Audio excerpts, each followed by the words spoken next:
This, our country and all its people, could be in danger of nuclear attack in minutes by enemy missiles, in hours by enemy aircraft. Our cities, our farms, our factories. Prime target would be our air bases.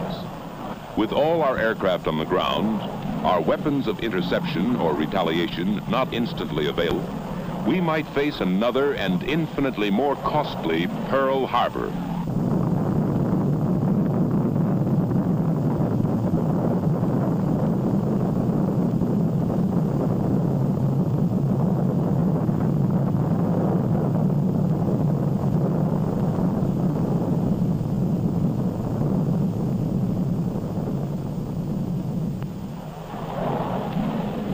To avoid surprise disaster, some of our aircraft must always be in the sky or on the alert, carrying nuclear weapons. These weapons are always unarmed. They will be armed only following a decision by the President of the United States. Only these ready aircraft with nuclear weapons can form our first-line deterrent force in peacetime, our sure striking force in case of attack.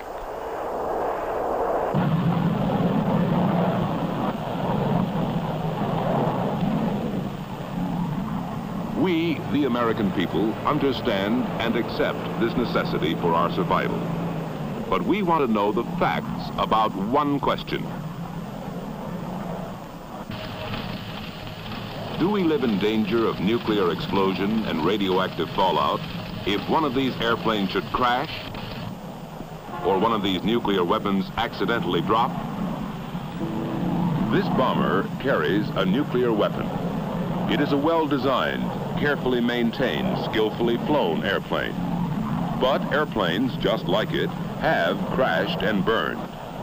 There was no nuclear explosion, no radioactive fallout. These are the facts. The bombardier watches over controls as safe as human ingenuity can make them to prevent accidental bomb release. But nuclear weapons have been dropped inadvertently. There was no nuclear explosion, no radioactive fallout. These are the facts. And specially instrumented aircraft verify these facts in a continuing nuclear safety program that tests our nuclear weapons under controlled conditions that simulate every conceivable hazard. Vital to this nuclear safety program is Air Force Special Weapons Center at Albuquerque, New Mexico.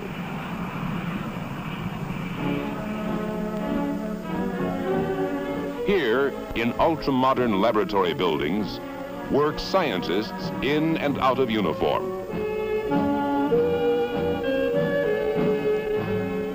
They work with the incredibly complex equations of nuclear physics, which derive from Einstein's famous relationship of mass to energy. These cryptic figures, programmed into lightning-fast computers, are the theoretical base upon which these scientists, together with those of the Atomic Energy Commission, can build nuclear weapon safety.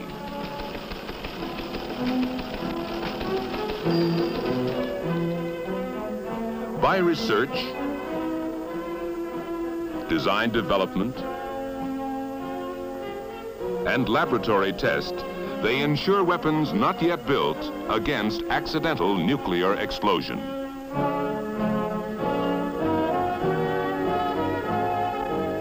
They have been doing this successfully since 1945 in safety conferences with other Defense Department agencies and the Atomic Energy Commission.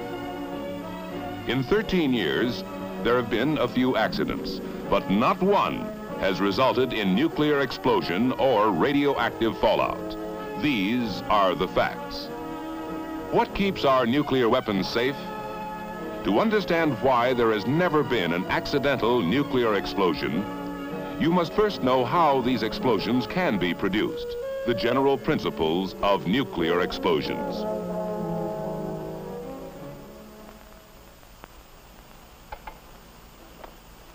Any explosion is the result of a very rapid release of a great amount of energy. Conventional explosions result from the rearrangement of whole atoms in some explosive material. For example, in TNT, the rearrangement of whole atoms of hydrogen, carbon, nitrogen, and oxygen produces explosive force. On the other hand, nuclear explosions result from the rearrangement within each atom. This may be a joining together or fusion, as in an H-bomb, or the splitting apart or fission, as in an A-bomb. At present, an H-bomb explosion starts with fission. So the splitting of the nucleus of the atom is the basic principle of nuclear weapons. All matter is composed of one or more of the 100-odd elements. Of these, the atoms of the metals uranium and plutonium can be most readily fissioned to cause nuclear explosion. These elements are mildly radioactive. They emit short-range, low-penetration alpha particles while in their unfissioned state. These alpha particles do not have the harmful effects of the longer range and stronger gamma rays, which are given off by certain elements such as radium or by the products of nuclear fission. The atoms of uranium and plutonium are among the heaviest. Heavy because the nucleus of each atom contains large numbers of the fundamental particles called protons and neutrons. When a free neutron hits this nucleus, it splits into two parts, releasing more neutrons which may go on to split other nuclei. The resulting fission products become highly radioactive, emitting the long-range and dangerous gamma rays. The split nucleus weighs less than the whole one, and this difference in weight is released in the form of energy, nuclear energy. After fission, harmful gamma radiation. Before fission, innocuous alpha radiation.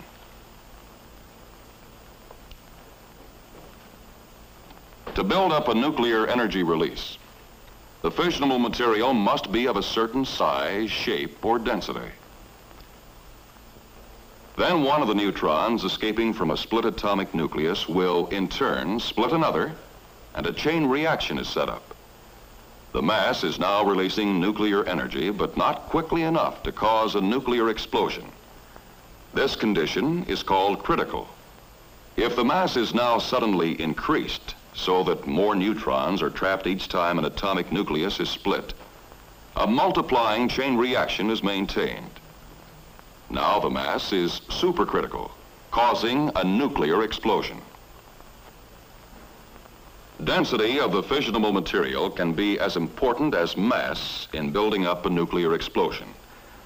The same sphere can be compressed so that the atoms are closer together and neutrons split more atomic nuclei, making the smaller mass critical.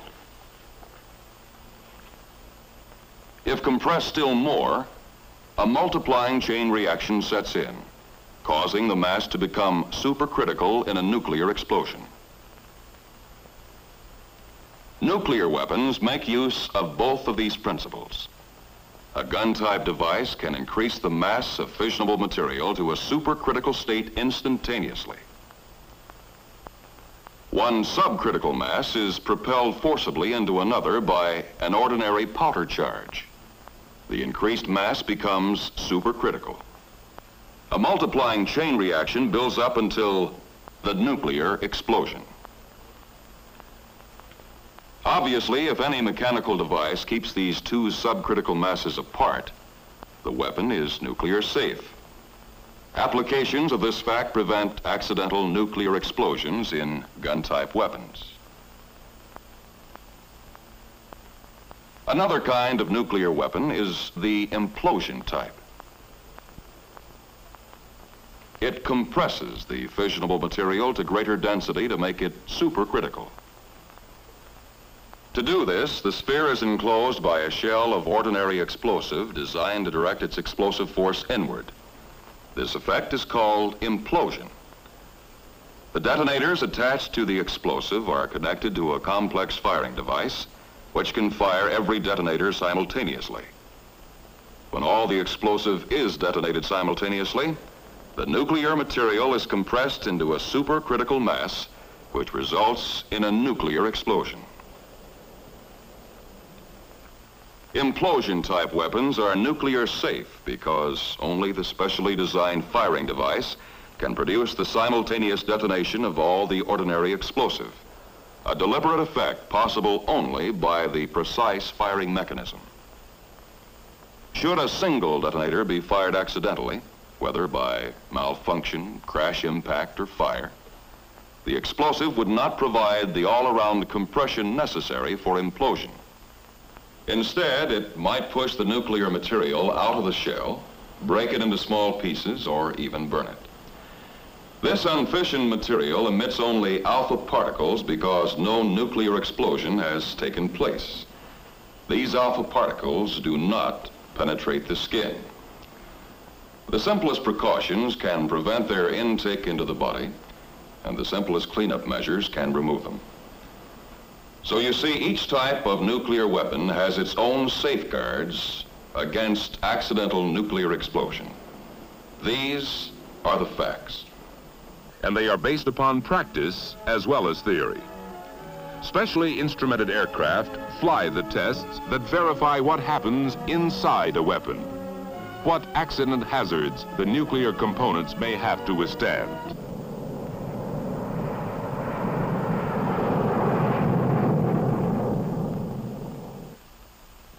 Nuclear safety is everybody's business. Although Air Force flies the test missions, scientists and technicians from the Atomic Energy Commission and other services man the test range and evaluate the findings of the elaborate instrumentation. Drop tests measure impact characteristics of various weapon types. They are made without nuclear components so that this precious material is not wasted. They supplement the detonation tests that have been made with the complete nuclear weapons.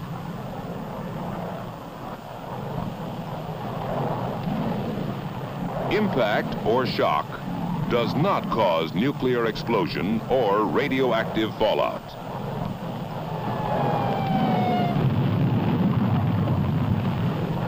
What has exploded is the ordinary explosive, which is an essential part of nuclear weapons. The ordinary explosive in a nuclear weapon can be a hazard, exactly as in a conventional bomb. Depending upon the amount and location of the explosive and the speed and height of the drop, we may experience a variety of ordinary explosions. Large ones, small ones, or none at all from impact of the bomb. Beside the hazard of impact, frequent tests are run on the hazard of fire. To learn what temperatures and pressures would be created inside a weapon by an aircraft fire, various types of bombs are subjected to a flame bath of burning fuel. Because fire would also destroy the precious nuclear material, it is replaced by instruments. Their readings are compared with known characteristics of the fissionable material to assure that temperatures higher than any aircraft fire will not set off a nuclear explosion. The characteristic white flame indicates that the ordinary explosive is burning in the weapon. Sometimes the explosive detonates because of close confinement and intense heat. The effects of such explosions are measured and compared with those in an actual nuclear weapon.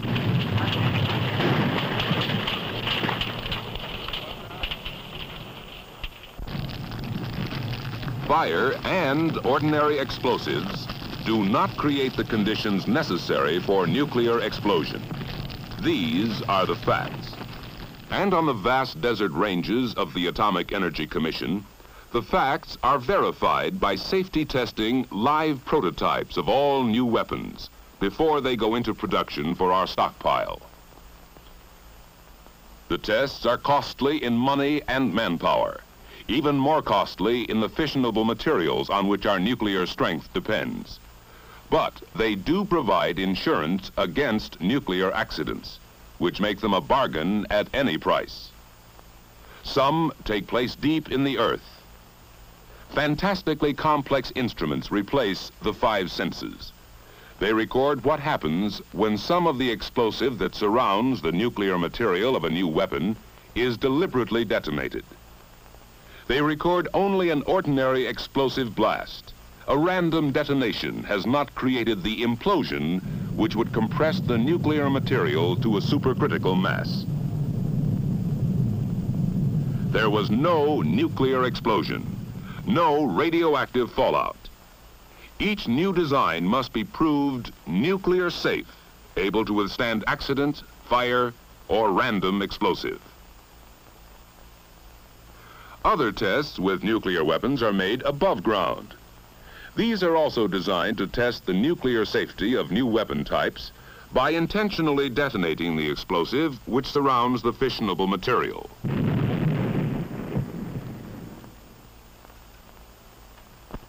Sometimes these tests also provide data on the side effects to be expected if the fissionable material is broken up by the explosion. Air samplers and test pads are used to gauge the area, intensity, and duration of these side effects. In this way, they learn not only what does not happen when a charge is deliberately fired, but what does.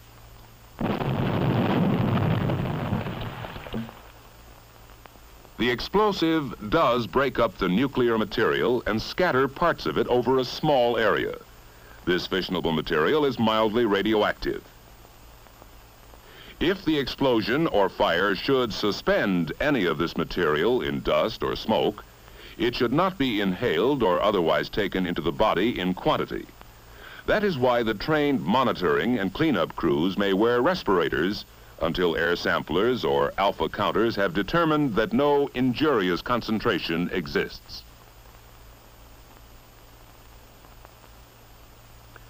The alpha particles emitted do not penetrate skin or clothing, so this material is harmless when on the ground.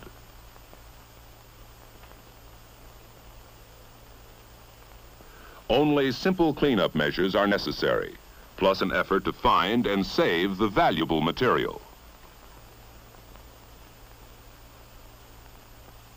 The findings from all tests set up to measure possible radiological hazard are no external radioactive hazard from material on the ground, slight radioactive hazard from prolonged inhalation of material suspended in a small area near the accident, but none from the short exposures necessary for firefighting, rescue, or cleanup of the small area involved.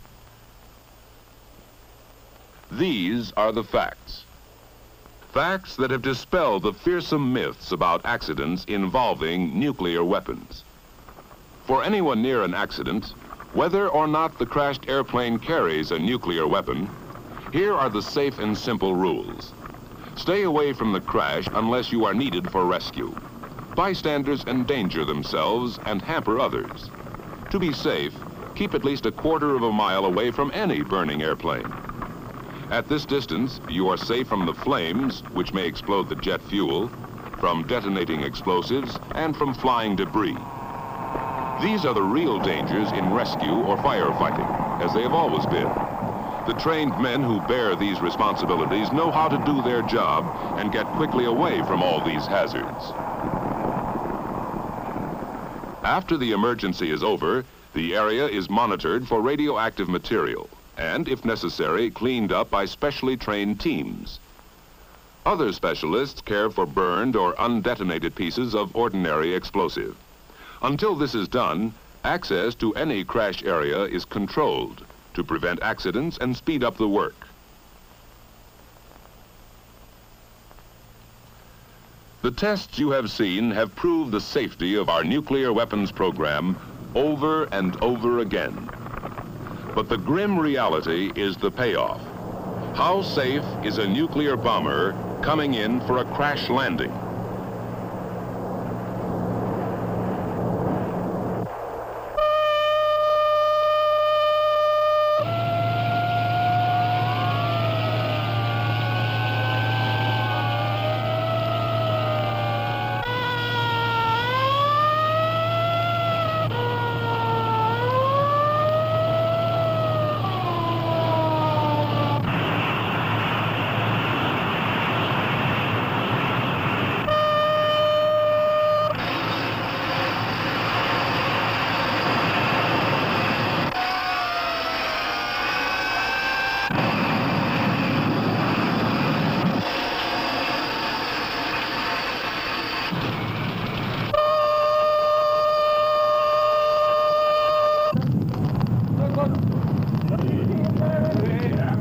not the impact of the crash landing, nor the fire which often follows, not even detonation of the ordinary explosive in the weapon, cause nuclear explosion or radioactive fallout. The safety that was designed in during research, built in during development, proved in the laboratory and on the range, has withstood the ultimate tragic test. These are the facts.